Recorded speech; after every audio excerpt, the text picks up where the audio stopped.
So we're live. We're live. People say you're not live anymore. So 4020 sometimes live, but here we are at the studio. 2 on a Monday afternoon. Because we're here, so you can't moan now. Well, and the subtitle of today's episode is "Never wear black clothes when you've got white cats." No, checking the recorders. Did some interviews yesterday at the Women's Super League, Women's Challenge Cup games. I forgot to sort my camera out, didn't I? So that was uber professionalism on this channel. The Rugby League podcast that packs a punch, much like Will Smith at the Oscars. There you go. Couldn't be more relevant. I don't even know what happened. I don't watch any films. Phil, we've been at the World Cup again. Well, 200. Well, we've not been at the World. No, it's not started yet. Tomorrow is 200 days out. So we were invited to Manchester to go and hear the plans of the new creative agency that is taking over the look and feel of the tournament. I think we can reveal that Eni and Deck are going to be mentioning it on their Saturday night takeaway. And I think there's even a hint that it might be on Gogglebox, or people from Gogglebox might get involved. But it looks very good. I think the message is clear. There's excitement. John Dutton is going to go to Australia at the international break. He's already arranged to speak to all of the NRL chief executives. There seems to be buy-in from over there about speculating which players are going to be playing for which nations. Ticket sales seem above the 2013 level, which is what they're comparing it to, particularly the opening event in Newcastle. I think there's been a lot of interest in that. The double-header grand final at Old Trafford, and clearly the semi-final at the Emirates. They're looking for, well, they've already achieved a record crowd of sales for the opening women's game. Which is superb, isn't it? At Headingley, which is a double-header as well. And they're expecting to sell more for that. So yeah, it was a positive message, but it was mainly to meet the new people who were on the media and marketing side of the tournament. And I got the feel that this is something that not only we will enjoy and be proud of, and we would encourage everybody to go and support actively at grounds, but actually it really could be a proper legacy project for the sport. There's some really good people involved. Mick Hogan now is full time on the commercial side, and we know what a great job he's done in Newcastle, both for league or union and in the student rugby league game. So yeah, there was a bit of a feel-good factor, and there was a bacon sandwich. And I had a sausage sandwich. I had one sausage in it. So if there's any complaints, come on now. Tea nice, coffee. Coffee was lovely. Right, water, a bit dry. I mean, how does that work? But no, it was good. It was good. Yeah, I was nitpicking in it. The biscuit's not nice, and I forgot to have one. This is very small. Oh, I missed the biscuit. So we're too busy talking about Stockport County with Gary Carter, because they're going up apparently. They don't like Sale either, so they could be the football team of this programme. Along with Dumbarton. Dumbarton, of course. The other exciting news is the trophies are going on tour. They've got a van which I can only describe as being like the Portmobile. But he said, I guess when John Paul II shuffled off this mortal coil, they had no use for it at the Vatican. We've got it in a deal, and it's got all 3 World Cups in the back of it. Well, 3 of the 4 World Cups. The 3 World Cups that exist at the minute, they're there. And they're going around the country. So if you're on the motorways at some point in the next 48 hours from tomorrow, you may see them.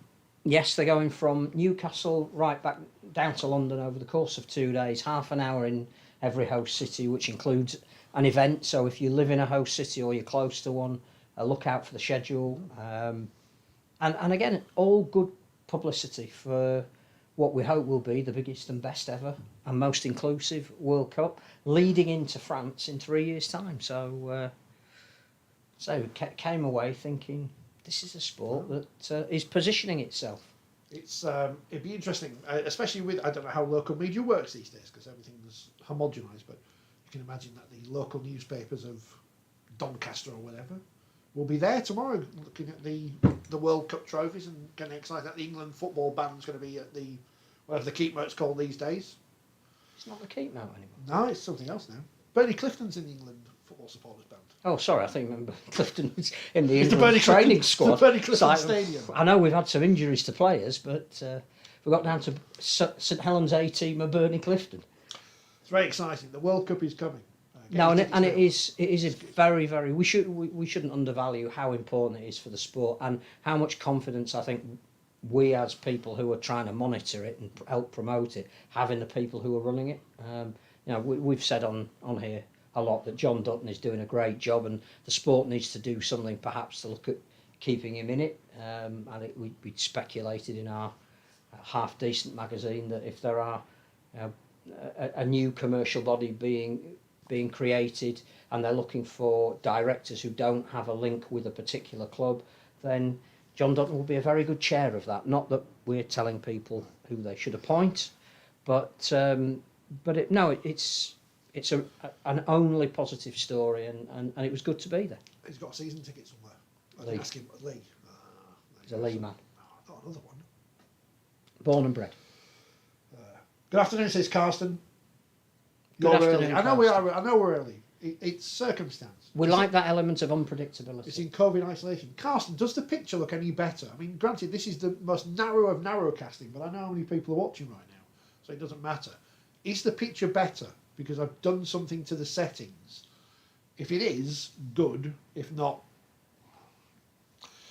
we'll work it out. Speaking of, I don't think there's any more news out of today at the World Cup other than that everything's on track, everything's positive, everything's good. Yeah, there's some broadcast deals have been signed. There's a new sponsor to come in, so that it's all positive. I think the other thing we heard last week was that they're starting to decide what the qualification process is for 2025. They've allocated berths by federation, but not yet the qualifying tournaments to see who's involved and who isn't.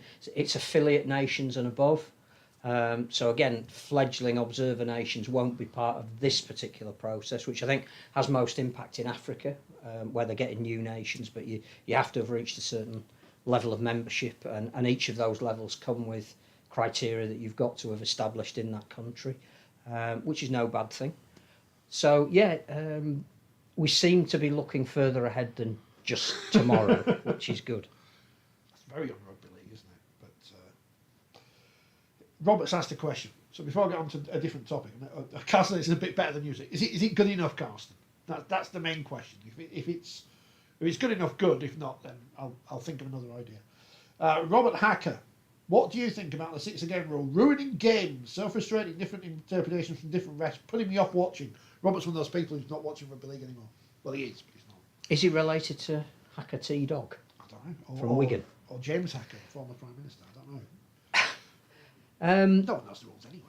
I was a real fan when it was brought in because I thought it was going to open up play, speed it up a little bit, change the dynamic for that wrestle in the tackle, which I think we needed to get away from. I'm a little bit with you on that I think if the crowd don't understand why something is being given, then it's hard to sell. And clearly the amount of 6 agains do seem to vary between games, so it's very hard to pin down exactly what it's being given for. The Aussies have recognised that it needed tweaking. They're now giving penalties for teams coming out of their own 40-metre zone, so you can't just make it 7 tackle sets because you're in the right part of the field and it gives you the chance to realign your defence, and another tackle is not going to tie you out too much. So yeah, I think there is still some tweaking to do on that, and I'm glad we've got scrums back. I think that has added a new dimension to the game. Well, not a new, an existing dimension back to the game this year. In fact, we had a scrum reset in the Leeds Castle game. I was expecting hookers to be sent off for foot up. Do we have a differential penalty recently as well? We do. Somewhere? We did. We had one in that game. That was and I just think I think that you're right. It speeds the game up, but it's hard to understand sometimes why they're being given. Everyone's having to explain what a differential penalty is because everyone's forgotten. Because they don't happen. But scrums are back. Let's get rid of the 6 again now because it served its purpose. I don't know about getting rid of it, but I just think modify it to make it more easily explainable as to what you're giving it for. Disappointing lack of yellow and red cards now. Now that we've gone back to normal, and we've had our purge. Everyone's upset. We've got rid of it now. Everything's back to nice. It's very disappointing. Of course, what's happening in the Challenge Cup this week is everyone now wants a Super League team in Cumbria. Well, all it takes is for Barrow, which of course is not in Cumbria, and Whitehaven and Workington to get promoted to Super League. Because what happened to the Cumbrian Lakers? Carson says it could be better, but then Scully comes back and he's sharp enough. Well, bit harsh. Scully, by the way, let's go into Leeds in crisis. Before I get into the other on Cumbria. Oh, Cumbria, yeah. That was the magic of the cup. I think, which wasn't very magical at Leeds or Warrington. Well, or, no, but in a lot of respects, and you look again at the draw, it's just another Super League game in a different competition. Yes. The point of difference, which was acknowledged by the crowds who were at both Whitehaven and Barrow, and the number of opposition fans that said they were so looking forward to going to Whitehaven and Barrow because they haven't been there for that long, and both put up really creditable performances, was the fact that you don't get that every week. You know, Whitehaven haven't beaten St Helens since 1973. You want to be there. You want to be part of something. It had that magic attached to it. I'm not sure that the rest of the ties have. You know, we'll talk about Warrington, but Warrington playing Wakefield at 2 weeks running, and that has always happened in the cup. You tend to get these quirk of draws. I get that, but if you're now saying the likely winner is only ever come from 12 teams, but maybe realistically 8 teams, then, well, certainly 11 because Toulouse aren't in it this year, then it's narrowing the point of difference. And we can already see with some of the teams that are left, perhaps the final you might not want in terms of just making it feel and look different. And that's what Cumbria had. That's what why does the local crowd want to go and see it? Because they don't get to see St Helens every week. So Castle Wakefield final, which one Rugby League journalist who would not be named said they should play at Batley. That's a bit harsh. Not fair. And allow admission on the day, I think they said as well. Give the job to Ellery, says Gary Schofield, pulling no punches. Ellery is the man I'd choose, says Scoey, and I'd do everything possible to prize Danny Maguire from Hull Kingston Rovers and install him as joint assistant with Jamie Jones Buchanan. What a great combination that would be. Ellery, of course, has already been handed the reins of the Combined Nations All-Stars. I thought it was journeyman. This can't be. Do you know, this isn't his writing. This can't be. This can't be his sounds writing. like a telephone conversation. This can't be his writing. For their test against England, it's not a test. It's not a test. Because they would get a golden cap then. No. Against England at Warrington in June. That's only a short-term post. Short-term, as in one game. But it shows he's ready for a return to coaching. And boy, there you know it. Would he bring a lot to the table at Headingley? Some people say he's too old and has been away from the scene for too long. I say rubbish. This does sound like a telephone conversation. Wayne Bennett will be 73 when he leads the Dolphins into the NRL next year, while John Keary's 67 and still working with Bradford and Wales. Ellery just turned 61, brackets a belated happy birthday to my old England and Great Britain teammate. Could have texted that to him, Scully. Could text that. Save you a few words. And has a great knowledge of both the game and the club. And then he goes through his CV. Coached Great Britain, St Helens and Doncaster. Has he mentioned that he was an assistant coach at Leeds under D. Lawton? Looking for D. Lawton. No, I didn't think he would. No. So Ellery Hanley anyway, next Leeds coach. Is that going to happen? It's really, really interesting because we were having quite long and detailed conversations waiting for the World Cup event to start with some of the respected journalists who were there about the comparisons between what's happening at Leeds and Warrington. And was even hinted at by Lee Radford in his press conference, even though Castleford won, about change and how you think merely changing the personnel is going to solve a problem. But the issues appear to be, particularly at Headingley and at the Halliwell Jones Stadium, much more deep-rooted than that. And I don't know if just bringing Ellery in on a short-term basis would solve a deep-rooted cultural problem, which is what Jamie Jones Buchanan very eloquently spent 20 minutes post-match telling the media about. Did he do his presser before Lee Radford? He did. Lee came in and no, Lee was eating pizza in the dressing room and they'd won, so he didn't bother. But Lee did come in and say. Well, it has been a tradition over the years for the Castleford coach to come in late. So. Yeah, Lee just said. Has he used a lot of long words? I'm on him monosyllabic. But I do think the issues run a lot deeper than changing players and changing coaches, which is limited anyway. The issue for Leeds, not Warrington, because they've just changed their coach, is do they go for the short-term fix? Not necessarily is Ellery the right man.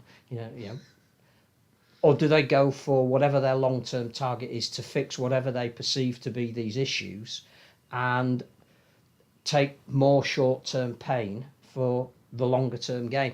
I don't know the answer. I think you need to spend at least a week inside a camp to know what the issues are that are being talked about, whether they're leadership issues, whether they're confidence issues, whether they're cultural issues, whatever that is defined as. But I do think the problem for Leeds and Warrington is they have to do it in a spotlight of expectation. So I think at Huddersfield, to use that as a comparable example, I think they're getting to the point now where they've got the players and the way of playing and the philosophy that they've wanted, but they've taken a year to get there.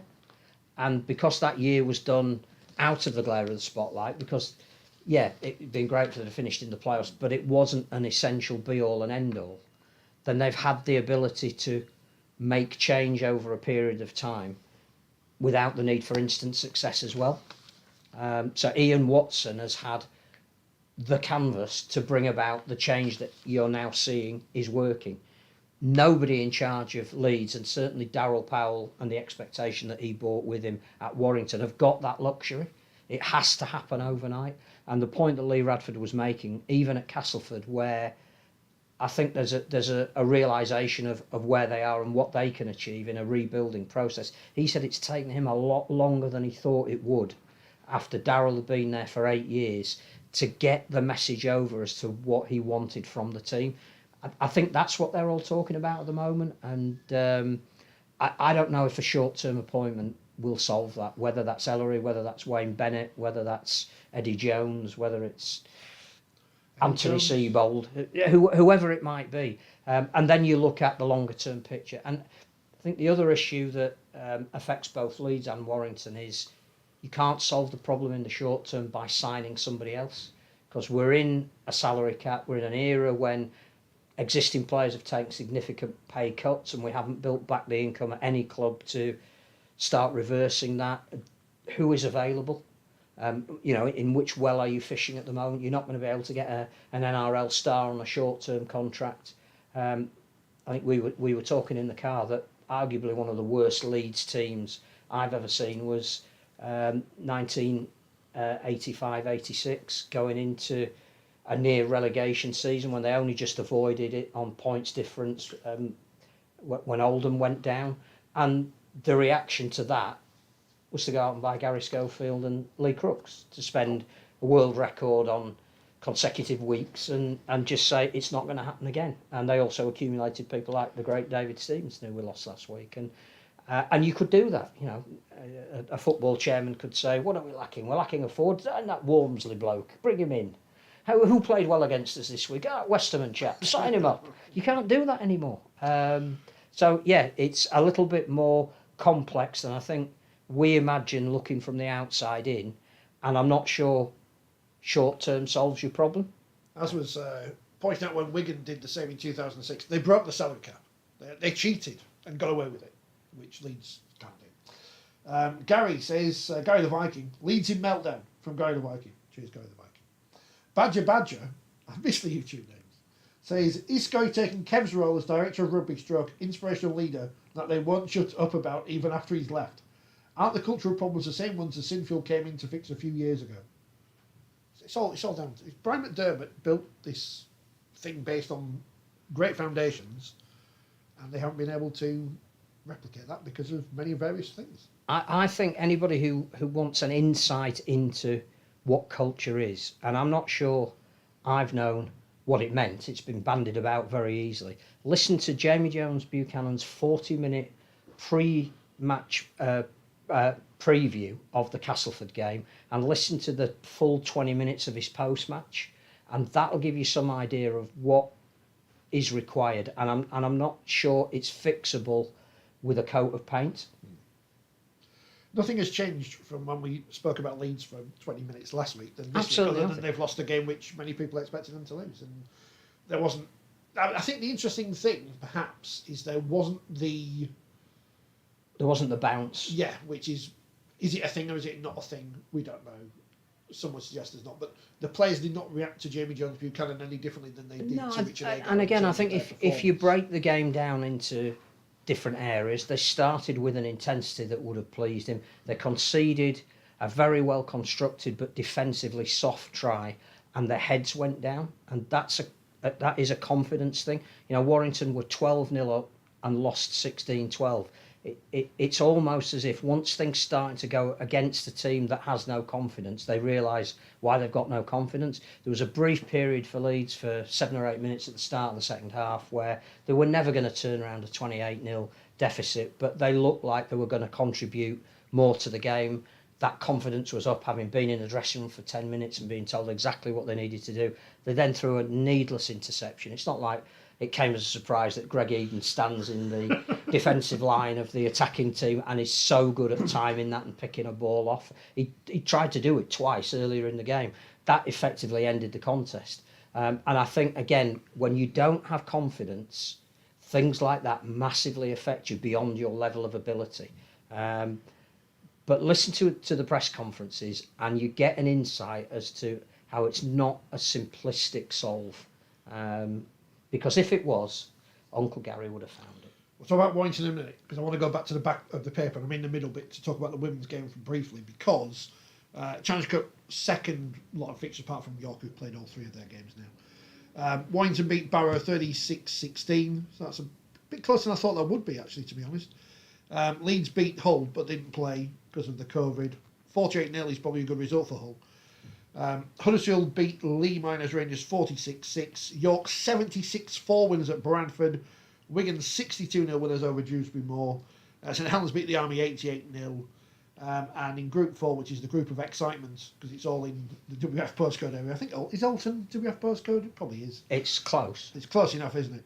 The home of the Hall of Fame. The Raidettes sounds better. 40-0 winners over Cass, who were obviously still trying to put together a team. That's a shock result, though, isn't it? When a community-based team beats a Super League team. So the scoreline as well. I think the captain got sin bin in that as well for the Tigers. So they're having to rebuild again. But I think the message for those who go, oh, what's happened at Cass? Well, there's 2 things, isn't there? One, they made 3 finals in the previous regime and didn't win any of them. That seems to be a factor that's being forgotten. The players left, or a group of players left when their coach left and followed her to another club. And what is also forgotten is that at this point last year, York City Knights were not the York City Knights they are now. So things changed very quickly in the women's game. I don't know how they changed for the better at Castleford. You can't say that those who are involved aren't trying, but it's difficult. It's difficult. Especially when you look at the results and you think, well, I was going to stop saying this. Leeds have a week off. That's not great for Leeds either, is it? Because they don't get that game time on the field. And York will probably finish 3rd, so who finishes 4th? I don't know. Wakefield lost 32-0 to Fev. Yeah, we had chances. We're better than we were last year. Brogan Churm, she's the player to keep an eye on. She's not in the England squad. Where's number 10, captain of Fev? Oh, she's taken over from Andrew Dobson. I mean, there's big boots to fill. Where's 10? Started at 13. I think she played a bit of standoff in the game as well. Scored 2 tries. Big, powerful, handles the ball well. Not in the England squad, but we know who is now. Yeah. Big story. Courtney Winfield Hill. Her wife knows how to win a World Cup. Can she help England win a World Cup? Well, we're not going to win the World Cup, but just pretend. Fascinating move. Good. Should be in the squad. Probably the best halfback in the competition. Great leader. But here's the negatives. 1, she's Australian. Well, throw that in. Because, Scott's not here. Imagine if he was here. Yeah. What would he say? Rubbish. B, 2, 35, which is an interesting... I mean, it's not like she's been playing rugby league for 20 years. She had to, play cricket and everything. At a very high level. But it's an interesting departure from what appeared to be a youth-based thing. Yeah, and again, I think because all of the sides train together and want to have a common philosophy, not something I think that Sean Wayne would do in the men's game. So that is a bit of a departure, but it's a key role in a key position.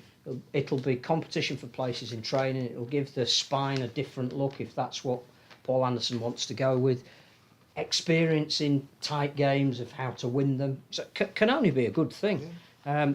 And not the only new name in the squad either. A goalkeeper. A former Arsenal, was it, and Chelsea goalkeeper? But again, the first player from the Southern Women's Super League competition from Bedford Tigers. And again, Caroline Colley, there you go. Again, I think that just shows that the women are looking to spread that pool of talent, and we shouldn't be too. I don't think we should be too concerned about the disparity in scores. I think again, you mentioned it, that there's been a Premier Women's game that ended 9-0, which hasn't detracted people from going out buying tickets for the Women's Euro. Right. So you have to play against better players to get better in any sport.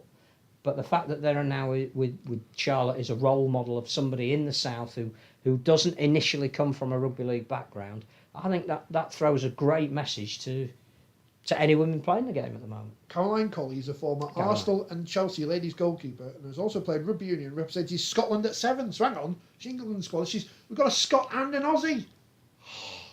What are we doing? What's going on? So there's now 32 people, women. There's 32 women in the England women's squad. Yeah, well, it's a post-training anyway. Yeah, so that's good. So we'll see what happens. I don't know. They'll be playing against France, aren't they? The 18th of June, which is a Saturday, at Warrington. I think we'd go to Warrington on Saturday. We did that once. We don't want to go back. And their World Cup campaign begins against Brazil at Henley Stadium on Tuesday, the 1st of November, which is going to be the biggest crown in the history of women's rugby league in this country. And a double header with Papua New Guinea and Canada women. Which also reminds me, by the way, so the fixtures this week in the women's... Oh, flicking the paper ones again. The fixtures this week in the Women's Challenge Cup, which excitingly, there's a double header at the home of Rugby League, which is the Be Well Support Stadium. Because Wakefield played Alton at 5:30 after the men have played Salford. I'm breaking the fences here. Group 1, Barrow versus the Army, Warrington versus Saints, Hull versus Huddersfield, hopefully, Leeds versus Lee, Dewsbury versus Bradford in Group 3. So it's a local derby. Mm-hmm. And Fev Cass kicks off at 2, it says here, but it doesn't, because it kicks off at 12, because the men of Featherstone play the men of Sheffield at 3 o'clock. So it'd be a bit of a bugger getting 2 games going on at once, unless they've come up with some hybrid thing. So that'd be very exciting. We might have another guest on later this week, so that's good. Is there any other news before we deep dive into Warrington next? And just say Warrington in crisis. There probably is, but if there's any news, Brad Dwyer's got a ban. Yeah, Tommy Lulai's got a ban. Everyone else has got away with it. It's all new. Do check out one of the programmes I posted earlier from 1987, when Halifax made it to the Challenge Cup final, and David Oxley had to answer questions about the disciplinary and refereeing standards. I didn't even have video refs then. Plus ça change. If only. So Warrington are in crisis because for 2 weeks in a row they've lost to lowly Wakefield. At home. At home. Who we know Wakefield, rubbish, don't spend the salary cap. No good. Against Warrington, I mean, it says here, who is it on the YouTube comments? Wonky Donkey TV, great name. Oh no, he's talking about Fev. I'll come show us in a bit. Gary the Viking. So the problem at Warrington, there are too many egos and Winnipeg's well overrated. So there you go. Too many egos. Not enough forwards. I think the danger with focusing overly on Warrington is that the other side of that culture argument is what Willie Poaching is starting to achieve at Wakefield, and I think it really helped giving him, was it 7 games at the end of last year? 7 games where he knew results weren't going to be as important as getting over the ethos and philosophy and style of play, taking that into the pre-season, adding Francis Cummins to his staff, who knows exactly the way he wants to play because they've coached together before, getting a group of players together and saying, this is who we are, this is our identity. If it's not for you, not a problem. We either won't be renewing your contract or you probably won't be making too many first team appearances, bringing in a couple of young players who are from the area, who get what it's all about. I think little things like that become cumulative, and I think the amazing thing from a Wakefield perspective is there aren't too many Wakefield teams in recent years who would have gone 12-0 down at Warrington, who had a point to prove after the defeat the week before, who would have had the wherewithal to stick in there and turn that around, and also play in a defensively. You have to be good. That's a given to do that, but to then also be allowed to play in a kind of way that you can exploit that lack of confidence of your opposition. And the try that Corey Hall scored sums that up, straight from having scored once to put a move like that together to score again. How many teams do you see don't complete the set after they've scored? Well, it's almost as if they grew an extra pair of legs with that.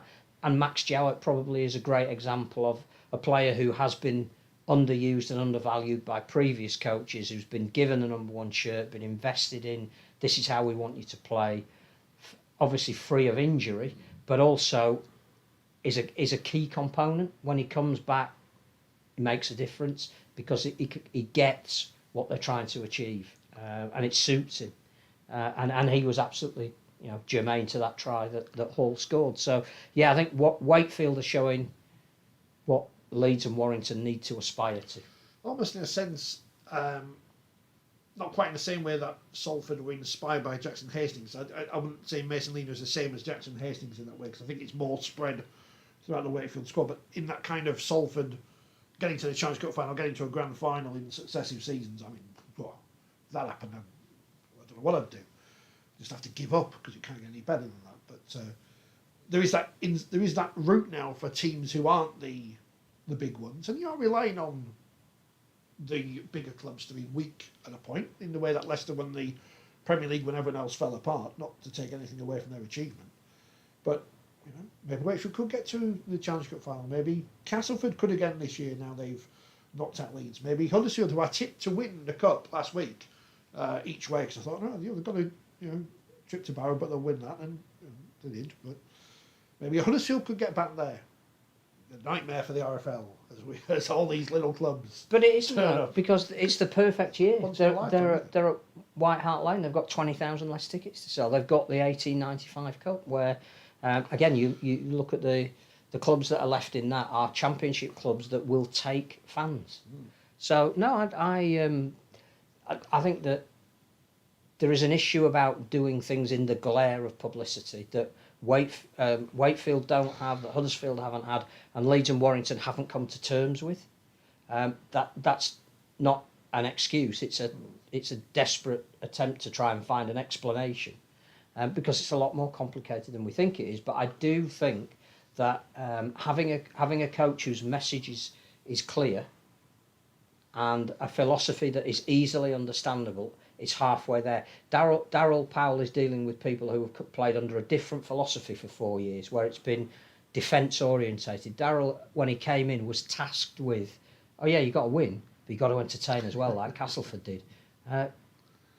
It's taking a lot longer, and it's proving to be much, much harder for them than I think they'd realised. But he's also now talking in exactly the same way that Jamie Jones Buchanan is about, talking about attitude and what it means to play for that shirt. And that's really interesting, because I don't think we've heard stuff like that before. What is the answer for Warrington? We don't know. The interesting thing is, and it's not an elephant in the room, because everyone talks about, the attendances are rubbish, it's the cup. But the cup attendances are rubbish everywhere, whether it's football or rugby league, or do they have a cup in rugby union? I don't know. But I mean, what is striking is Sheffield play up the road at Featherstone and get 1,039, and I'm sure many of those were from Hull. I'm not going to pretend that everyone from Sheffield pitched up at that one, but that's just under half of what Warrington got at home. And then, yes, it's the same game as last week.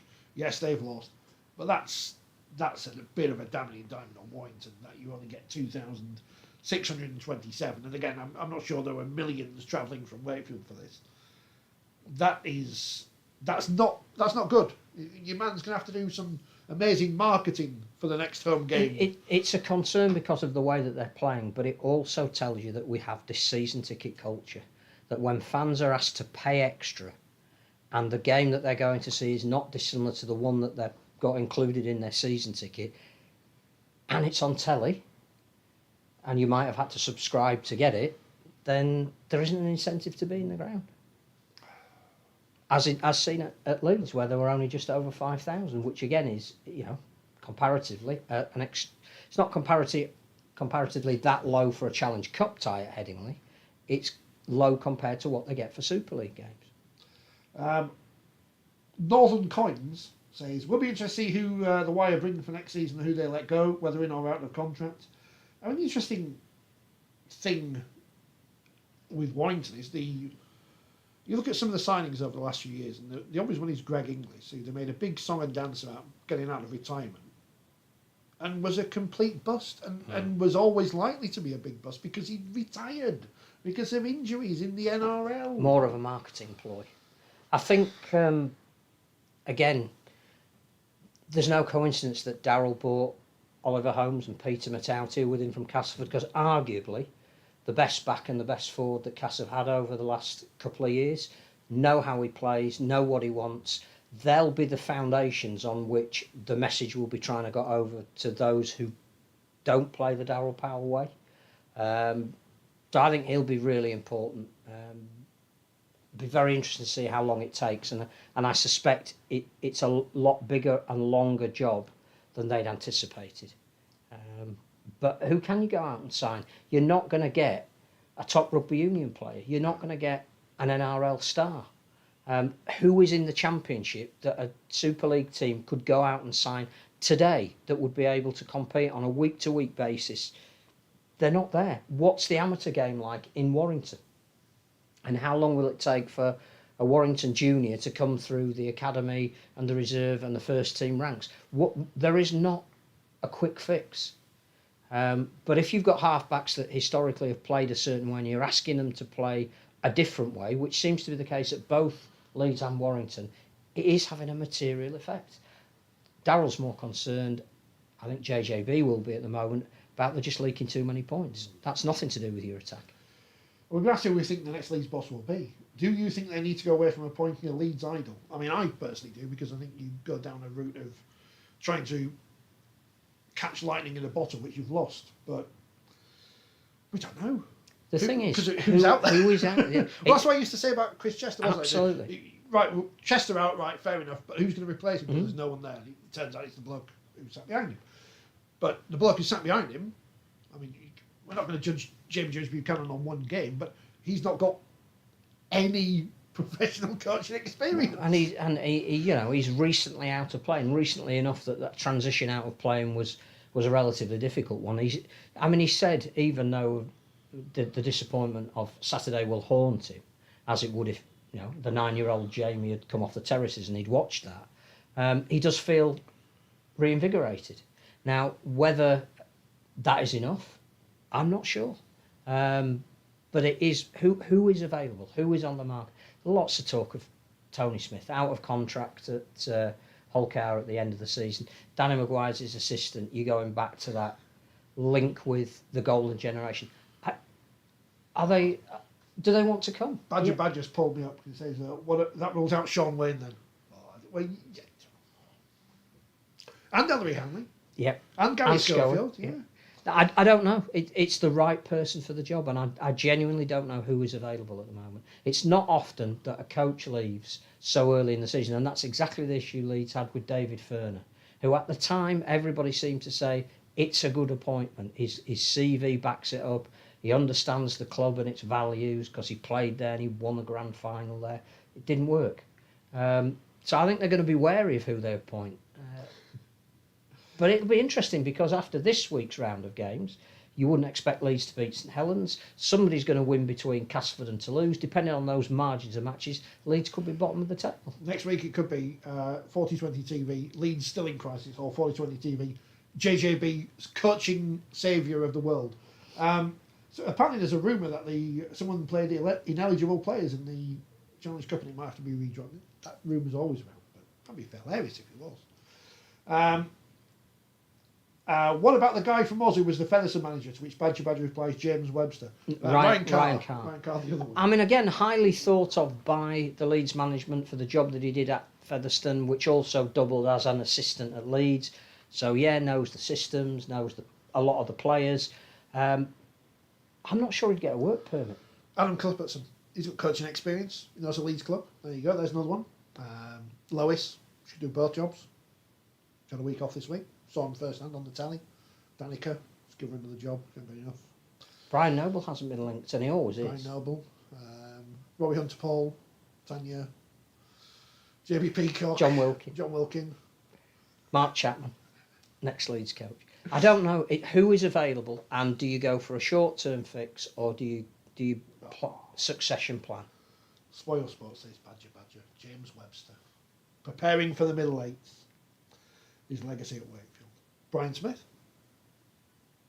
Very erudite man, James Webster. But son of Rowan Smith. Someone mentioned him last week. Yeah, but again, coaching at a New South Wales Cup level, and we, I don't know whether that's the qualifications you need to coach in Super League with a club that is under massive spotlight and under pressure to get results. It takes talking about this at Headingley on Saturday. I remember Malcolm Reilly coming in to coach Leeds. There was absolutely no question that Malcolm Reilly was the best coach at the time. He only lasted about 14 months, not because he couldn't coach. The team was getting better under him. And he had a great collection of players around him.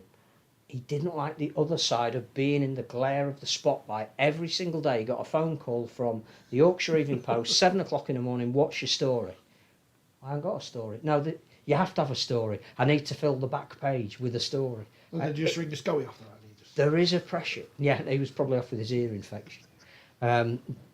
Talking about his mate Ellery. But it's not just going on a field in a tracksuit, coaching a team. You can see from social media, even at half-time in games, there is a huge pressure put upon both Leeds and Warrington as to what is expected. So it takes a certain type of character. And I genuinely don't know who could do the job. Keep listing names in the chat. I know you're enjoying it. So Yastin Harris, the latest name. Anyone else who used to play for Leeds, so you've got to put in. What about Willie Poaching? Willie Poaching. You can't have him. Willie Poaching. Yeah, can't have him. Dal Pal. Get him back. Send Richard A. Go back to Warrington. It's all cyclical. It's like football. Everyone just gets the same job over and over again. Brian McDermott. No, probably not. What did he say about when he saw Gary Hetherington after he'd been sacked at Leeds? Can't say what he said, but it was very funny. Water under the bridge. Yeah, probably. Oh, well done Halifax winning a pair of games in the Wheelchair Super League this week. I think they won both games, didn't they? They did. They beat Leeds on Saturday. They beat Wigan on Sunday. So last year's grand finalists. Yes. Yeah. And that was their first 2 games of the season because they'd had a delayed start, and that puts them right up there as being contenders for the big wheelchair prizes. Great to see a couple of French internationals playing for them this week as well. Speaking of French internationals, let's speak of French internationals. Fev strengthening the squad again. If promotion doesn't happen this year, I'll give up hope that it ever happens. I'll just change the system for you. Great signing, but where's he going to play? Or, if he slots in at fullback, which you would think is his specialist position, what happens to the balance of the team? Because the one thing Brian McDermott will want is a settled side. Clearly, an absolute entertainer. Great to see him back in the game. We don't want anybody forced out of the game who's got a talent like Mark Carella has. It does strengthen their promotion. Absolutely. I knew there was some news I'd forgotten. Leeds, I know you keep nicking players from Fev. You are Gary Hetherington. I keep forgetting this. Keep nicking players from Featherstone to play in the reserves. Just put him in the first team. And York. Put him in the first team. Where's Luke Briscoe coming back? He must be due back at Leeds. Joey Leilua.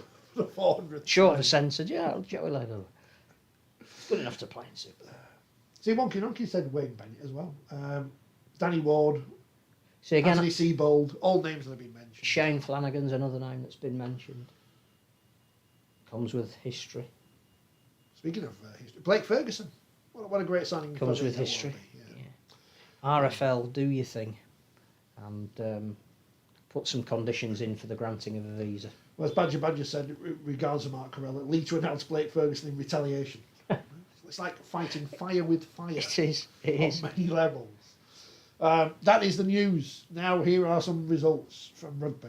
We don't really need to talk more about Leeds versus Castle. The Castle were really good, which I think is not been lost in the shuffle with everything. I think what they at half time, what they had in midfield in Westerman, Watts when he came on, Truman, Evalds, who I thought was the man of the match because every time he touched the ball, it was decisive. And Greg Eden, who's having, arguably some of the best and most consistent form of his career.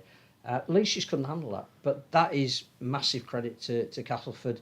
To those creative players together are very, very hard to handle. But they've got to do it every week. Well, that's it. They've got to do it against Toulouse this week, haven't they? Because it's all right winning in the Cup, but they still only have one win in the Super League, as do Toulouse, as do Leeds. So...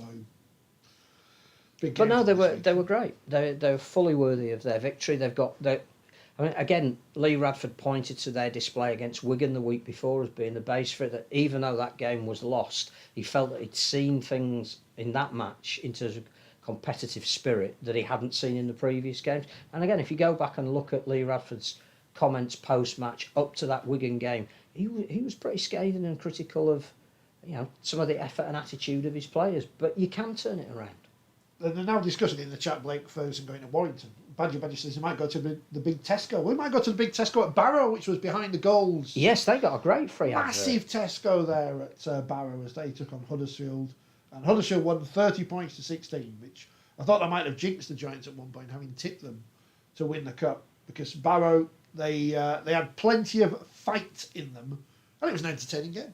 The great thing, apart from the reward of the work that they've done in their community, which we spoke about briefly last week, and they've now seen that in the number of people that turned up to watch the game, was you're seeing people like T. Ritson, who wouldn't normally get that exposure, and national telly are talking about this guy with the blonde hair and the slightly strange name, who I think comes from Thailand originally, but with a Barrow accent. And you're going, we want to sell characters. We've got characters. We wouldn't. Jermaine McGilvery was magnificent because clearly 10 odd years ago he had a loan spell at Barrow, and he spoke so beautifully about how much that time meant to him, and it was great to see the people again. And all of that is what the Cup is about. And yeah, they did push Huddersfield all the way. But a full-time team with that extra physicality will almost always beat a part-time team. This is the interesting thing about the World Cup, going back to that, because everything jumps around, was one of the things they talked about in terms of marketing was marketing the stories behind players and such. And you'll hear this on the interview with John Dutton if you listen to the podcast or watch it later, it's not as if we're having to just market the women or the wheelchair players, because no one knows who the men are either. We're not talking about 30 years ago where people know who people are. More people probably know who T. Ritson is now than... We're saying Max Jowett, just to throw that name out because T. Ritson was on the BBC and Max Jowett's on Premier or whatever. So it's going to be interesting. It's going to be interesting to see what happens and who is promoted and how we get these stories over to people. But Huddersfield are through and they'll play Hull in the next round. In a game that was played, only last week. As they beat Sheffield 58-12. And again, not seeing it, but that's the result and a scoreline you would expect between Hull FC and Sheffield Eagles. So it is what it is. Catalan Dragons, they beat Featherstone 27-14. Maybe Featherstone picked up Corella on the way back, I don't know. Featherstone, superb in the first half, just couldn't quite, again, keep that level up. But for those Fed fans who went over there, I expect they had a wonderful time. And for a little while dreamt that they were going to turn over the Dragons. But the great game in the next round now is Catalan St Helens. Can't wait for that. Yeah, they beat Whitehaven. Likely to be on Saturday at 3 o'clock if it hasn't been announced. Well, there you go. And on the BBC. 46-4 for St Helens at Whitehaven, which again has gone exactly as you'd expect. But again, they held it for 20 minutes there. And had the chance to kick a penalty and go 2-0 ahead, which, again, I think I would have taken if I'd have been in that position, just to say at one point we were ahead and give you fans. But full credit to them for running the ball. 30 years since Wigan beat Bradford 71-10 in the semi-finals. Where did that goal come from? What's that all So yeah, since at Catalans, Hull KR beat Lee 24-18. That sounds like it was a lot tougher game for Hull KR than it should have been. I think Hull especially KR being 18-2 up. 24-2 up for large periods of the second half, and Lee scored a couple of late tries to get reward for their effort. But Hull KR cast now. Yeah. Roger Millward derby. Are they still playing for that terrible trophy that they had? The number 6. I hope that was a terrible trophy. Did that go to extra time last year in the cup? Cats had loads of extra time. Yes, wasn't it a 19-minute golden point? Like that, wasn't it? Extra time. And Wigan beat Salford 20-0 in a game that no one was interested in. But 6,000 people turned up for which apparently was commendable for Wigan's defensive resolve, but not else. I'm told, by the way, by someone today that they are sick of old men talking about rugby league. So if you're watching, Gemma, thanks for watching. In the championship, she said to you, every game she puts on, it's old men talking about rugby league. So it's not my fault. I don't think you class as old. Oh, I'm past 40 now. I mean, the coaches are younger. The refs all are younger. Rob Hicks when are you retiring? Thought part time. He's on the telly every week. I know he's only touch judging this one, but still he was there.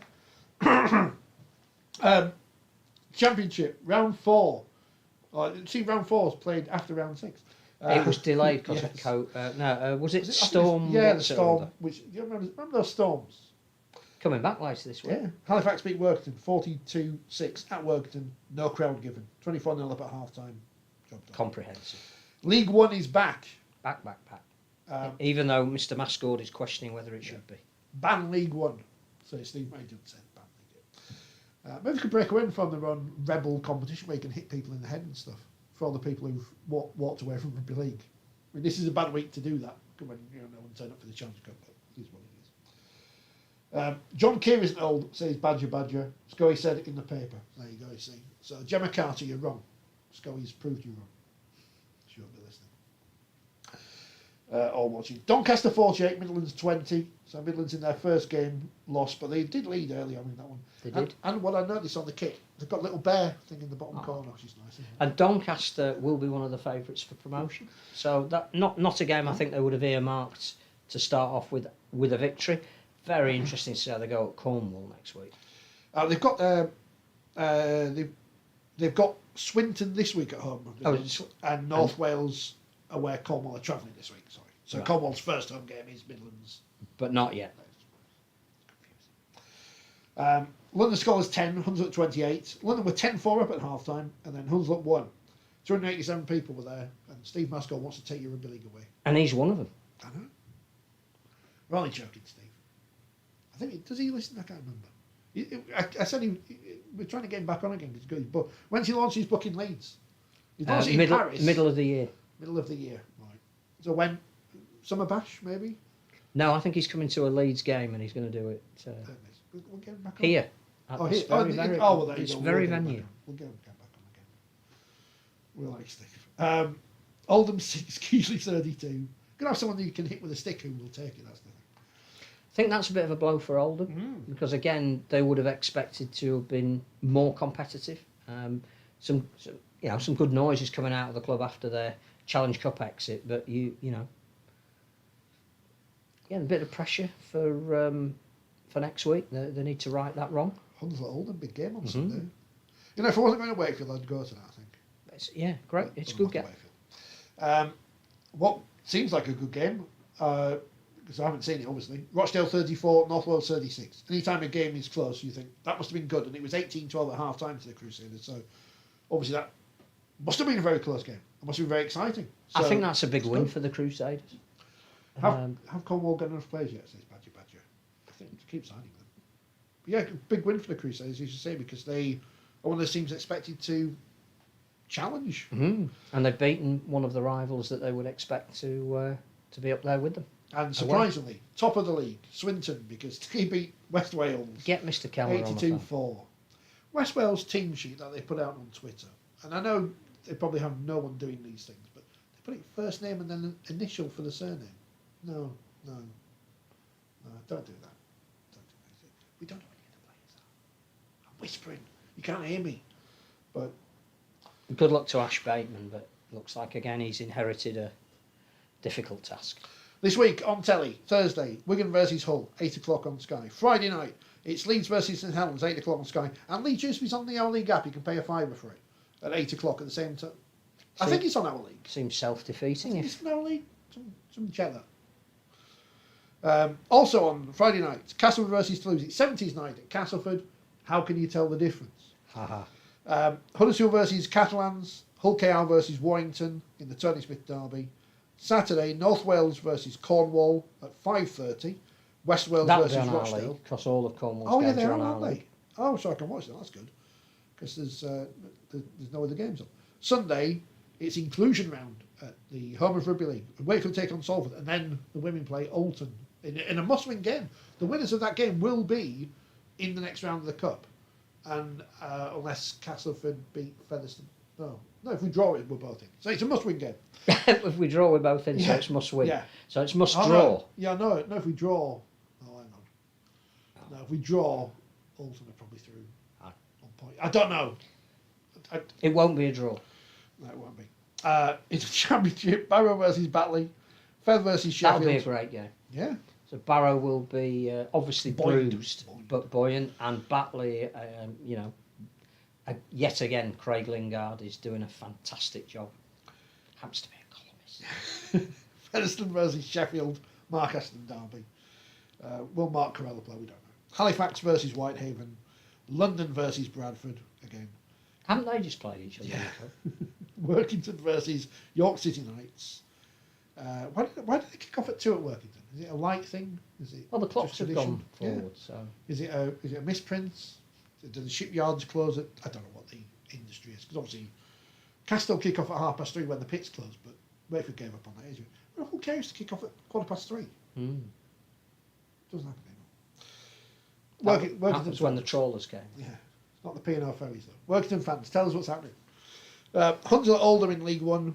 That'll be good. Get yourself down to the John Charles Mega Arena. Keighley versus Doncaster. Also, that'll be a big important game. And Midlands, first home game at their new home, taking on the league-leading Swinton Lions. With beer tents. Get down there. They're going to knock down the main stand at Bellevue in June. I don't know where we're going to see it. Media. Well, the weather will be so nice. We'll just... Got in those where Sky sit. I think that they might do what Leeds did with their redevelopment, that keep the bottom bit and build over the top of it. So you'll be all right. So, I'm going to sit in the press room on Sunday anyway, I think, if I'm allowed in. And Monday on the telly, it's Newcastle versus Widnes. So I'm sure Newcastle are doing some exciting marketing to get a crowd in. When they played Bradford a few years ago, I know it was on a Friday, but they got loads of kids in there, so that'd be good. And I think that's it. I think that's all the news. Hall aboard. Says Wakefield going to win the cup. He doesn't say. Dreadnoughts is coming. Dreadnoughts is coming, not the trim.